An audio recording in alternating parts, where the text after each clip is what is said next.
Evidenza ppreżentata mis-Segretarju Parlamentari Giulia Farrugia Portelli fil-Parlament iġib fix-xejn l-allegazzjonijiet li għamel id-Deputat Nazzjonalista Jason Azzopardi meta allega li l-Gvern ħa iċ-ċittadinanza ta' Alġerin li skontu kixef informazzjoni dwar il-każ tal-ħruġ tal-viżi. Fl-aġġornament tal-4 flaxija, Farrugia Portelli qalet li d-deċiżjoni li rrefera għaliha Azzopardi hija msejsa fuq sentenza tal-qorti li ttieħdet fl-2002 u deċiżjoni oħra li ttieħdet dwar l-istess każ minn Gvern Nazzjonalista fl-2006 u baqa' ma sar xejn dwarhom.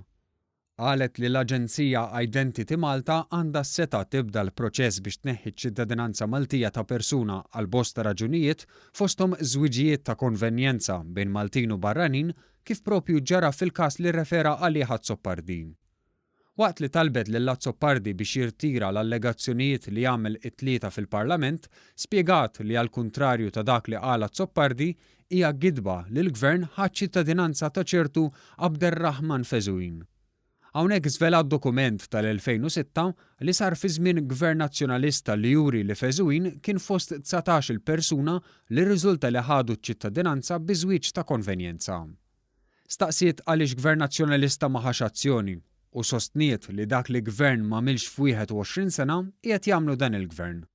Żvelat dokument ieħor li juri kif fi żmien l-Amministrazzjoni Nazzjonalista 3 persuni ħadulhom iċ-ċittadinanza għax iżżewġu b'konvenjenza u tawilhom lura bi proċedura oħra.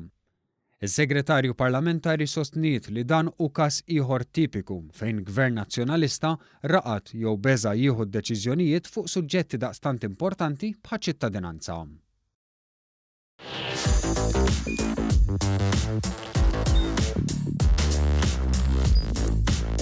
Idħol fuq one.com.mt u hemmhekk tista' tara l-programmi kollha li jxandru fuq One permezz ta' One Play.